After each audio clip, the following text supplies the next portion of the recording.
final piece of the jigsaw in terms of the mindset of the champion and how we can apply that to the trail is something we alluded to before, which is what we're thinking about: optimal performance versus maximal performance.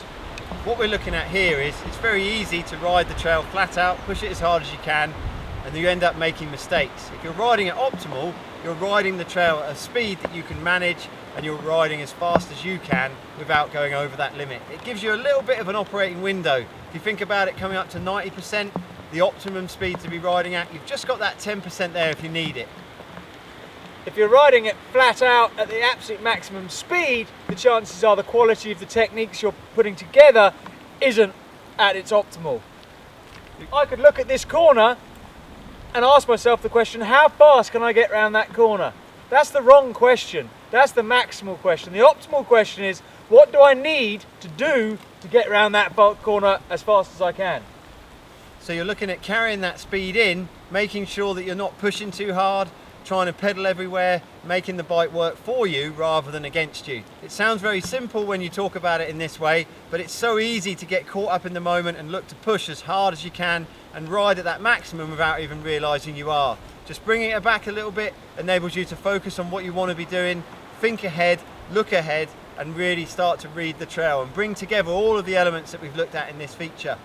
It's really important to be able to think of that maximal as still being fast or too fast, but that optimum to be there and to be ready to go. You can carry that speed through those sections. You can breathe and relax. You're not pushing.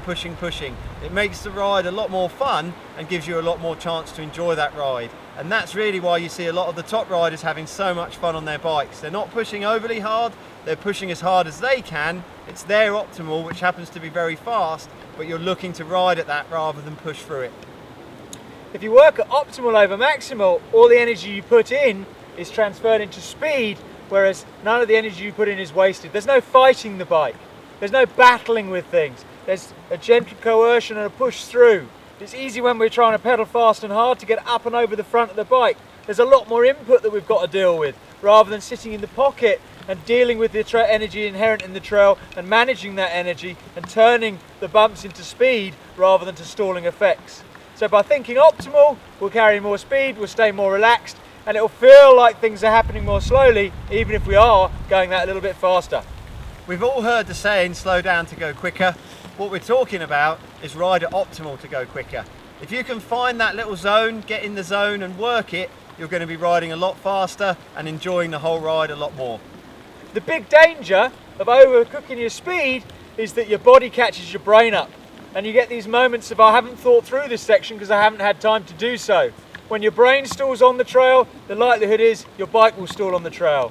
So keeping that brain ahead of the bike, thinking further ahead as we looked at earlier, will help you stay in that optimal performance zone. So whether it's your winter like it is for us here, or your summertime at home, by thinking or switching your mindset slightly to thinking about how a top rider would approach things, even if your skill level isn't as high, as long as your brain work is working harder, you're going to get more out of the trail. You're going to have more fun, more speed, with more ease, and just generally get far more out of every piece of trail you ride. Sometimes you want to go out and have fun and not think about stuff, but in terms of improving and getting to the point where each ride is more fun, spending some time thinking about what you're doing, thinking through it rather than just doing it, will help you achieve more fun when it does come to the time when you want to be out and enjoying yourself. Don't forget, all of the skills we've looked at today, like any other skill, need practice. So getting out on the bike, getting home, running through that visualization, thinking about that concentration ladder and working on that optimum over maximal is going to take time. You might feel yourself ride a bit slow at first, but that speed will come back, and it will come back in spades. You'll be riding a lot faster with a lot more confidence, and that mindset's going to make all of the difference. So from sunny old England, the brink of spring, we'll see you next time when hopefully the sun will be shining and you'll be riding like legends that lie within you.